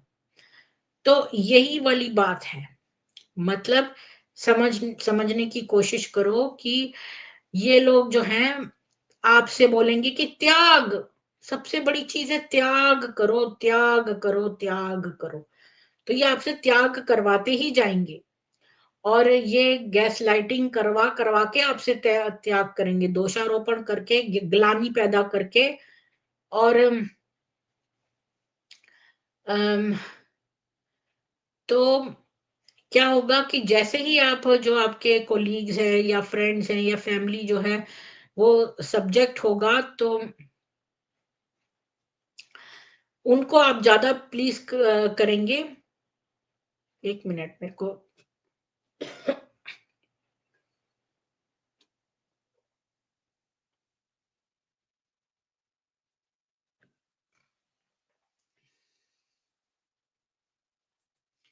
जैसे ही आपको जो जैसे ही आपके जो वो है ना अ, जो फ्रेंड्स हैं, जो भी आपका सपोर्ट सिस्टम है, जैसे आपने कोई ना कोई रखा, अब हमने कई स्पेनिश ब्रह्मकुमारियों के बारे में पढ़ा था कि उन्होंने कैसे जो है एक लड़की अपार्टमेंट में रहती थी अपने अपने बॉयफ्रेंड के साथ, वो चली गई थी वहाँ पर, लेकिन फिर भी वो बॉयफ्रेंड से बना के रखती थी दूर से भी।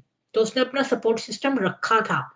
तो अगर आप जो है तुरंत जैसे अगर आप अपने दीदी-दादी को प्लीज़ कर रहे हैं, उसके बाद तुरंत आप अपने सपोर्ट सिस्टम के बारे में सोच रहे हैं, तो समझ जाइए कि वो समय आ गया है कि आप जो है ये और ज़्यादा जो है अपना सपोर्ट सिस्टम को पास रखिए, क्योंकि आप जो है हर वक़्त जो है फूँक-फूँक के कदम रख रहे हैं, तो ये समझ जाइए कि अब वो समय वापस मतलब खत्म होने वाला है इनके साथ का।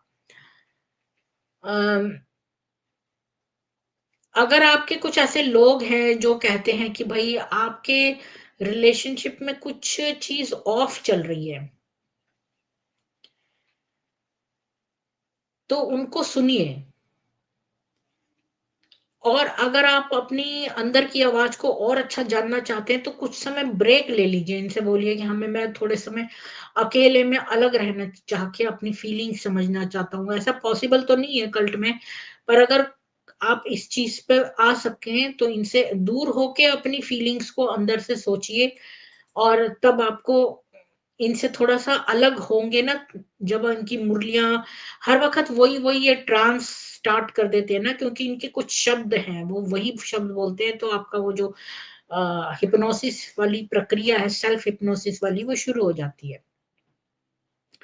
तो ब्रेक लेके आप इनसे समझ सकते हैं। मैंने बहुत बोल लिया आज, तो मैंने आपको ये बता दिए हैं सारे पॉइंट्स और अब मैं इनको एंड में समराइज़ कर देती हूँ, आपको एक लिंक दे देती हूँ, अगर किसी को गैस लाइटिंग के बारे में ही बोलना है और इसको मैं पिन कमेंट में डाल देती हूँ। मेरा ये खत्म हो गया, मेरा आज का लेक्चर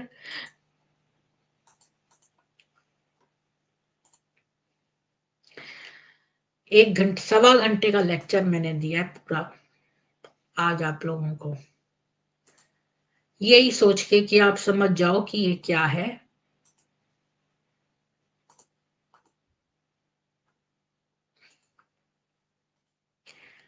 एंड में मैं आपको समराइज़ कर देती हूँ इसका कि गैस लाइटिंग क्या चीज़ है, वो मतलब आपको आप अपनी ही बात पर विश्वास मत करो, आप अपने आप को पागल समझो, यही गैस लाइटिंग है और ये कंट्रोल के लिए किया जाता है और इसके इसके जो है वो क्या लक्षण है कि आपको ये लोग हाँ, तो ये पहली बात तो ये टर्म एक एक नाटक से आई थी, क्योंकि वो गैस की लाइट डिम कर देता था, तो उसकी बीवी को बोलता था कि भई उसकी बीवी बोलती थी लाइट तो कम है, लाइट तो कम है। तो वो बोलता था नहीं लाइट तो नहीं है, तुम्हारा ही दिमाग खराब है। तो ये है और इसके बहुत सारे लक्षण हैं कि ये लोग जो हैं बहुत झूठ बोलते हैं, आपको बदनाम करते हैं, विचलित करते हैं। आप आपकी फीलिंग्स को अहमति नहीं देते। आप दोषारोपण करते हैं और बहुत सारे शब्दों में बोलते हैं, "अच्छा मैं तो ऐसा नहीं कर सकता" और जो है चीज़ों को मोड़ देते हैं। जैसे आपको खुद धक्का देंगे और फिर बोल देंगे कि अरे जब तुम गिर गए थे ना, तो वो बात को हटा ही देंगे। तो हेर-फेर करना, इनकार करना, ध्यान भटकाना, झूठ बोलना और ये सब मैनिपुलेशन करना ही गैस लाइटिंग है। और इससे आप कैसे बच सकते हैं? तो जो है आप इनसे थोड़ा कट के हो जाइए, अपने सबूत बचा के रखिए, अपनी बाउंड्री लाइन्स रखिए, एक बाहर के किसी व्यक्ति का भी दृष्टिकोण ले लीजिए, ऐसे रिश्ते को समाप्त कर दीजिए। और जो है अपनी चीज़ें जो हैं बहुत सेफली रखिए, अपने फ्रेंड के पास भी छुपा के रख सकते हैं, कोई सेकंड फ़ोन भी रख सकते हैं, चीप वॉइस रिकॉर्डर रख सकते हैं। अपने फ्रेंड के पास कुछ जो है चीज़ें भेज सकते हैं। और कुछ लोग बोलेंगे भई गैसलाइटिंग और नार्सिसिज़्म फिर एक ही हो गया, तो गैसलाइटिंग का मतलब होता है एक पर्सन जो है दूसरे पर्सन को मैनिपुलेट कर रहा है ताकि वही अपने बारे में गलत सोचे। अपनी याददाश्त के बारे में, अपने मेंटल हेल्थ के बारे में। और ये बहुत तरह के रिलेशनशिप में हो सकता है, ना केवल कल्ट में बल्कि रोमांटिक कल्ट मतलब फैमिली में, प्रोफेशनल उसमें बहुत जगह गैसलाइटिंग हो सकती है। नार्सिसिज़्म अलग चीज़ है, वो कोई व्यक्ति अपने आप को बहुत महान समझता है और उसके अंदर लैक ऑफ सुपीरियॉरिटी है और उसके अंदर एम्पैथी नहीं है, मतलब वो आप पे अटैक करके खुद विक्टिम प्ले करता है, वो नार्सिसिज्म है। तो गैसलाइटिंग और नार्सिसिज्म में फ़र्क है। और जो है आप कल्ट में क्या कर सकते हैं, तो कल्ट अगर में है तो सबसे पहले आप खुद पर विश्वास करिए, अपने अपनी फीलिंग्स, गट फीलिंग्स को जो है वो ज़्यादा महत्व दीजिए। और और लैटरली यानी कि अपने सेम पावर के लोगों से भी देखिए कि अगर वो भी आपकी जैसी फीलिंग्स रखते हैं, क्या वो भी खतरा महसूस करते हैं, या उनकी क्या फीलिंग्स है वो रखिए। और फिर कुछ समय ब्रेक ले लीजिए, अलग जाकर अपने आप को देखिए। और अगर ये लोग जो है आपको खूब एन्चांट करेंगे और वापस लाने की कोशिश करेंगे, लेकिन आप इनके झांसे में मत आना। यद्यपि वो क्षमा माँग लें, कुछ कल्ट वाले क्षमा भी माँग लेते हैं, आप तब उनकी क्षमा में मत आना। उनको ये सब टैक्टिक्स हैं और गैस लाइट वो आपको करेंगे ही। आज या कल वो आपको अब्यूज़ करते ही जाएँगे और तब आपके पास वो हिम्मत नहीं रहेगी इनसे अलग होने की जो आज है, वो कल नहीं होगी। मुझे बस यही कहना था। और इनका बीके वालों का तो बहुत बड़ा एग्ज़ाम्पल ये है कि ये रेप करने वालों को ही दोषी कहते हैं, उन्हीं के मुँह पर कि तुम ही कुछ तुम्हारे में ही दोष है। ये देखो कि कितने बड़े विक्टिम को ये दोषी बना देते हैं, ये कितना बड़ा एग्ज़ाम्पल है गैसलाइटिंग का।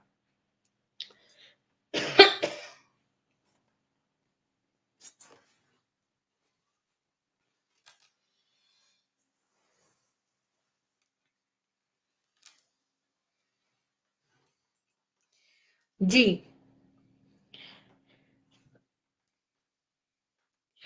तो मेरा जो है ये खत्म हो चुका है आज का टॉपिक, और मैंने समराइज़ भी कर दिया है। मैंने एक लिंक भी जो है पिन कमेंट में दिया है, कोई अगर आना चाहता हो तो बोलिए, नहीं तो मैं इस स्ट्रीम को क्लोज़ करती हूँ।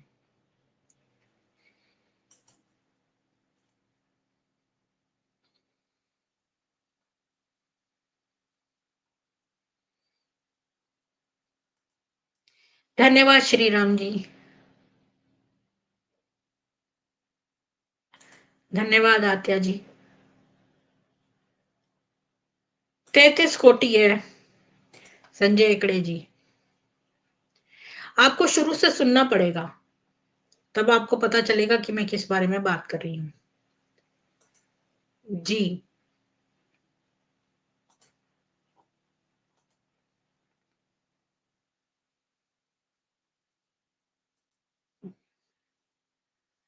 जी।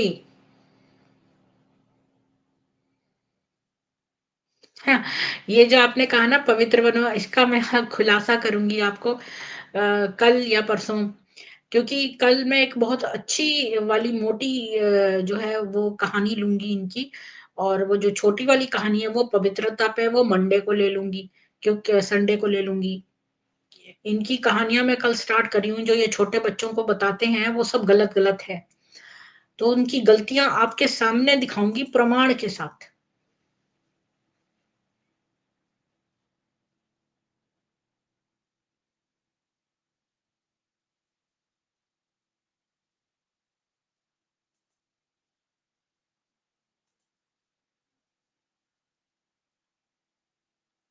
टकला होने से कुछ नहीं होता।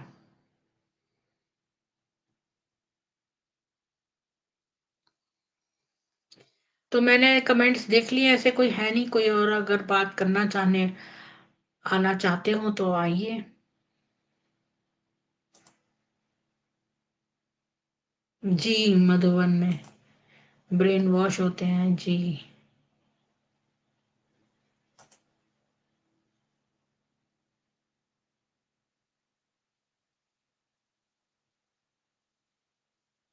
हाँ, ये हर एक को बुलाते हैं क्योंकि ये सोचते हैं बहुत लोगों का वहाँ वाइब्रेशन है, तो वो आपको ईज़िली मैनिपुलेट कर सकते हैं, इसलिए माउंट आबू ज़रूर बुलाते हैं आपको। जी,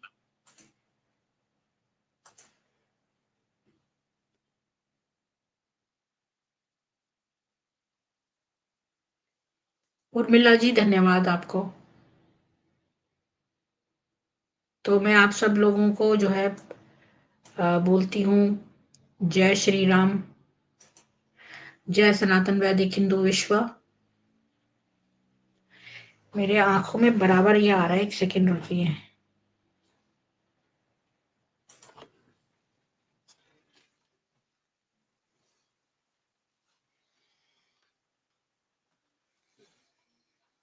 आज धूप निकली है तो बड़ा अच्छा है।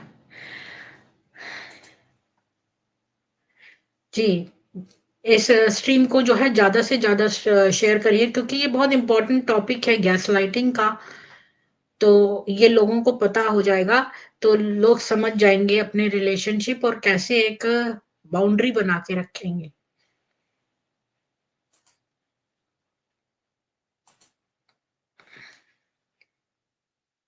जय